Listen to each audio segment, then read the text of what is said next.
เคสบายดีโนเอลซีทีวีมื้อนี้เขามาอยู่กับรายการ Walk It Take It มื้อนี้เขาจะมาถ่ายและเรียนรู้การถ่ายรูปฟิล์มอยู่ประเทศลาวแข่งขับเซิร์นในมื้อนี้ไปถึงมาแล้วอันนี้คือเต้แบ็คแอนด์ไวท์อันนี้ก็คือเอากล้อง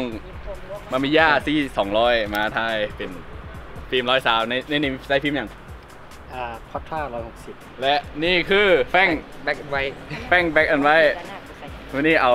กล้อง Canon เป็นสไตล์ดิจิตอลมา500ของฟิล์มแล้วค่อยกาเป็นสไตล์สไตล์เดิม Minolta X700 แล้วเอาตัวนี้มาเสริม Nikon F401 S มาเจอกับนางแบบของเขานี่คือฝาแฝดเนาะฝาแฝดอันนี้ซื้ออย่างซื้อแป้งเด้อซื้อแป้งไอจีเป็นอย่างเดี๋ยวขึ้นให้อันนี้ซื้อตุน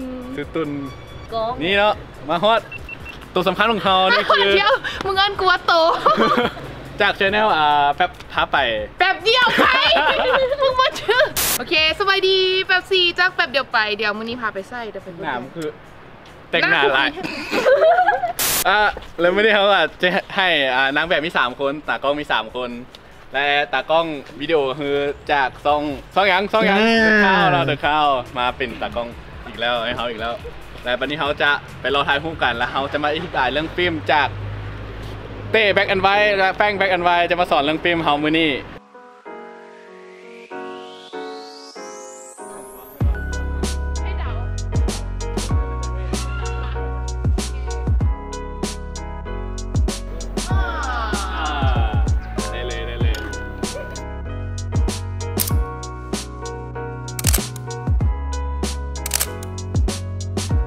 ในการใช้ฟิล์มตัวนี้นะครับต้องใช้บอลแบบบอลมีแซงแล้วได้บอลแซงไล่บอลหรือบอลแซงน้อยเนี่ยนะได้สิใช้ได้ทั่วไปในตอนกลางวันตอนกลางคืนต้องได้ใช้แฟนคนส่องแข่งมาเจอกันอันนี้แข่งใช้ยะรอแล้วนี่ก็แข่งหลวงข้าวบางเนาะอันนี้ใช้ยะคือกันใช้ยะวะก็ใส่ยะคือกันนั่นแหละโอ้ยไถเนื้ออันนี้คือการรวมตัวของคนต่างแขวงคนต่างแขวงที่มารวมตัวกันอยู่เวียงจันทร์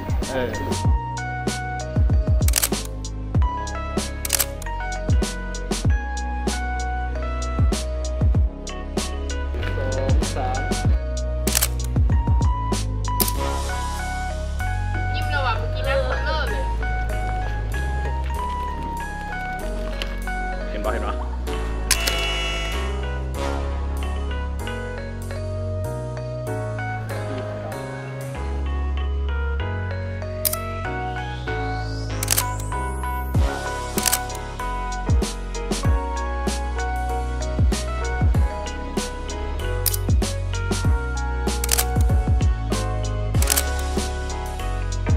จากกล้องเนาะกล้องของตัวนี้แบบ120กับ135มันแตกต่างกันยังไงต่างก็คือฟิล์ม120จะเป็นฟิล์มที่ขนาดใหญ่กว่า135แล้วจะถ่ายภาพได้น้อยกว่า135ตัวนี้คำถามที่พบหลายสุดคือว่าดิจิตอลกับฟิล์มมันต่างกันยังไงมันอยู่ที่ฟีลลิ่งคนถ่ายว่าดิจิตอลดิจิตอลคือเขาถ่ายปุ๊บเขาสามารถบันทึกใจเขาสามารถลบโปรได้แต่ฟิล์มก็คือเขาผ่านก็คือเขาพาดก็คือพาดแล้วก็รูปหนึ่งก็เสียเงินไปแล้วประมาณ 3-4 พันกีบน่าจะก่าย3-4 กีบเพราะว่าทางค่าล้างทางค่าซื้อฟิล์มวันหนึ่งแพงแน่สิครับประมาณตกอยู่วัน50,000 200 กว่าบาทขึ้นแล้ววัน50,000แล้วก็ค่าล่างกับประมาณ 45,000 เนาะล่างได้ทีแบ็คแอนด์ไวท์เป็นเนาะแม่นแล้วล่างได้ทีแบ็คแอนด์ไวท์โฆษณาอีกแล้ว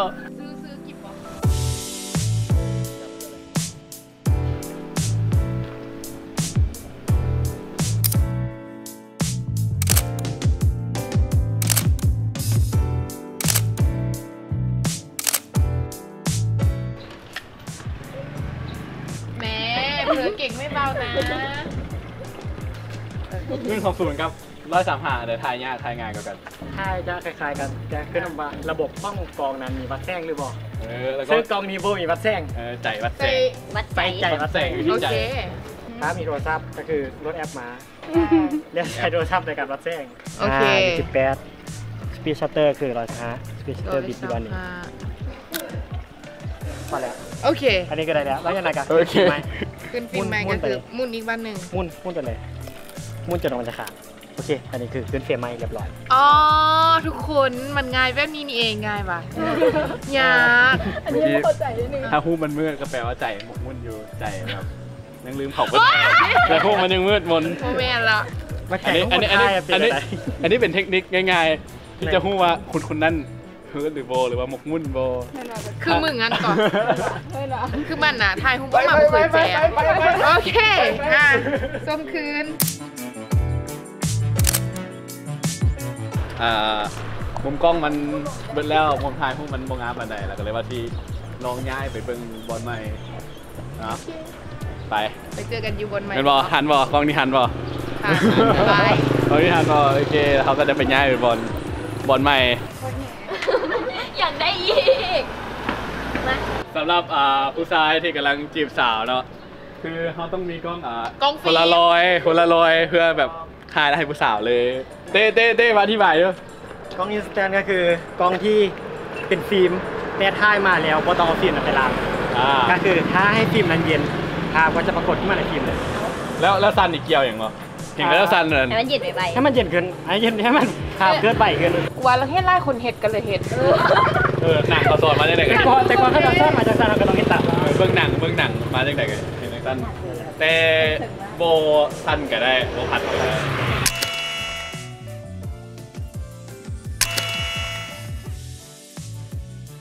รู้เลยวันนี้เสียงเนาะเชี่ยโคตรเฟกอะ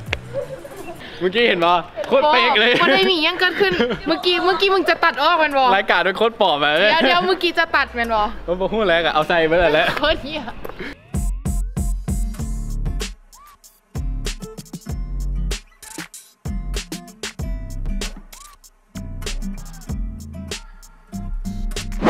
ตอนนี้เราอยู่ในสถานที่ใหม่ซึ่ง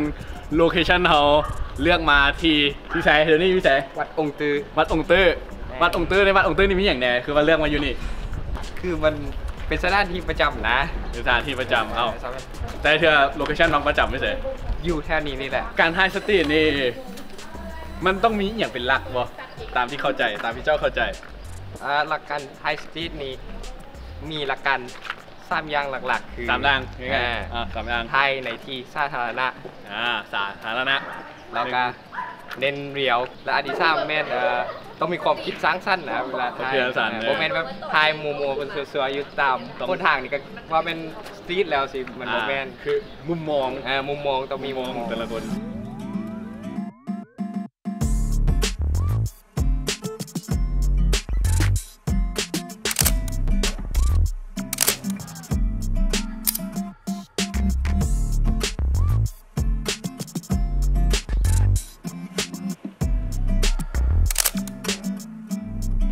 ก็เป็นว่างกับฟูจิซี่200บ่ได้เปิดกล้องบ่ได้อธิบายฟังเราใช้ฟิล์มไทย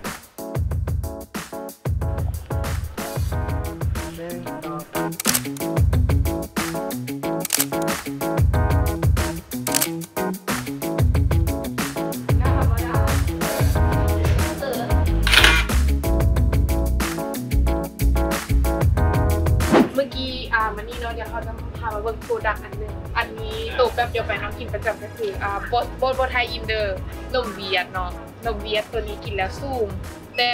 ก็คือนมเวียดที่พวกน้องกินเนาะอันกินแล้วก็สูงจิบห้ายพอ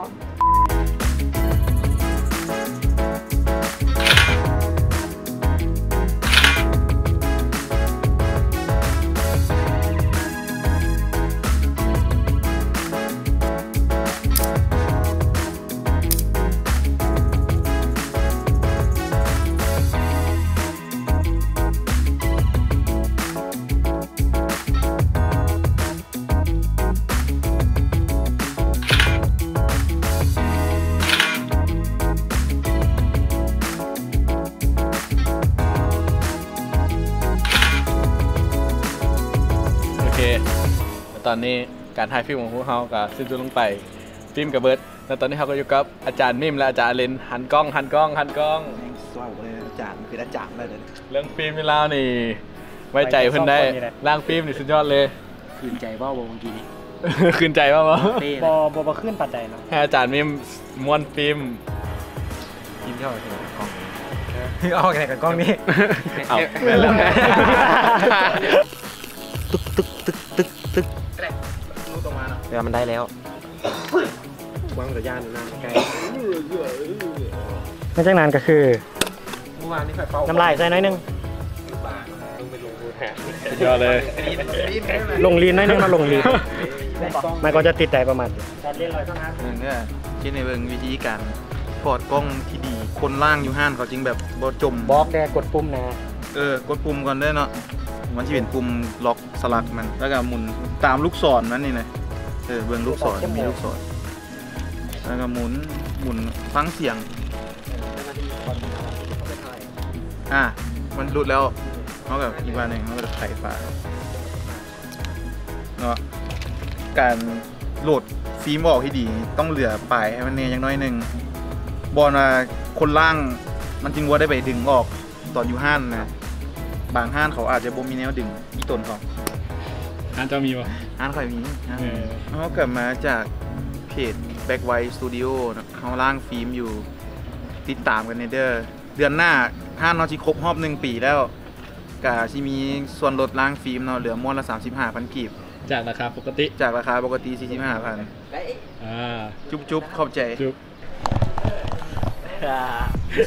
แล้วก็จบไปแล้วครับรายการ Walk It Take It